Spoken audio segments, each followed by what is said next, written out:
already theta. Notice that another benefit of integrating the z first was as soon as I did that, this just became a double integral. It was a lot simpler than having to set all the different bounds for it. Okay, I think we should probably solve it out though, right? We should probably get a number for this. So we found our bounds, we integrated the first one, we set up the second one, found our bounds, let's integrate this one as well. I'm not going to want to integrate it as is, I'm going to want to distribute in first. Looks like I'll have 4r squared minus r to the 4th dr d theta. Someone want to check my algebra for me? Good. Okay, so I'm going to go ahead and integrate this. I'll have 0 to 2 pi, right? 4/3 r cubed minus r to the 5th over 5. R equals 0, R equals 2. D theta. You guys have been doing some funky stuff with your integrals on your homework, so make sure when you plug this in, you pay a lot of attention. I'll have 4 times 2 cubed, right? 4 times 8. Sounds like 32 over 3 is okay. Same thing here. 2 to the 5th. 2 to the 5th, let's see if I can do this in my head. I think that's 32. What do we think? That's good? Minus 32 to the 5th. 32 over 5. D theta. And despite the fact that I really want to cancel this out, my 5s and 3s are very similar, I can't, right? What am I going to do to combine them? Common denominator. You could be lazy if you wanted to. I would really prefer you combine them now versus at the end.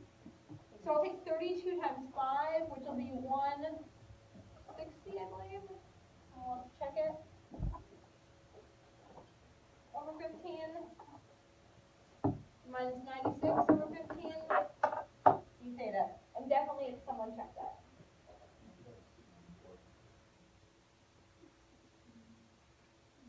That's what I'm going to get.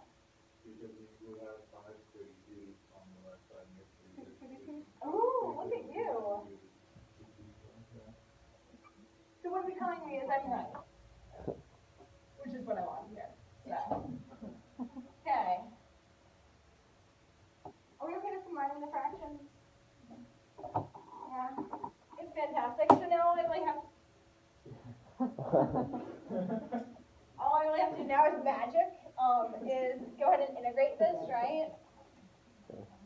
Integrate it with respect to theta, which is just going to give me 64 over 15 theta, 0 to 2 pi, which I believe is going to give me 128 pi over 15.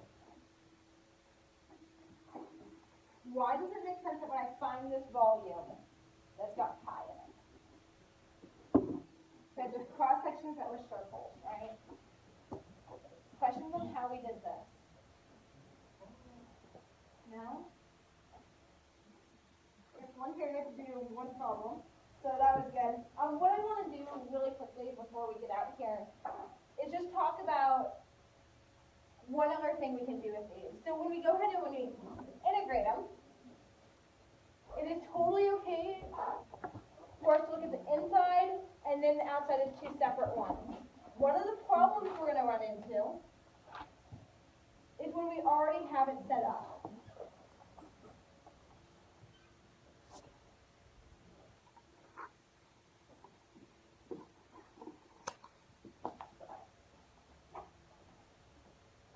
How could I have known? Actually, let me just ask this. How do I know what my last one is? How can I tell which one this is with respect to?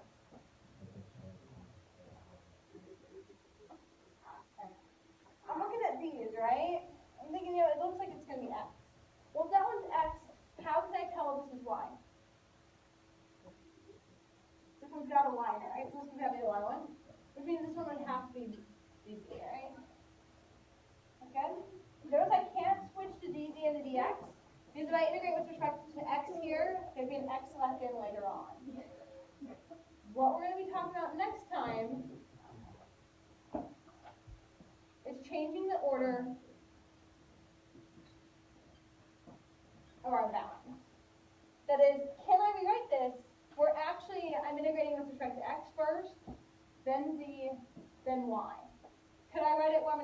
Y first, then X, then Z. And how we can play around with these bounds to get that to work. Why would that be important? Make your lives a million times easier, right? Like that one we ran into that I miswrote. We can change our bounds, we can do it. Okay, I want your homework that you were going to turn into me on Friday. You will have homework, it'll go up on Blackboard after class. A quick note, our final is May 15th. It's a Friday, it's from 7:30 to 9:20. If you have school, like high school or something at that point, and you are not able to make the final, you're going to have to tell me a ways in advance. Yeah.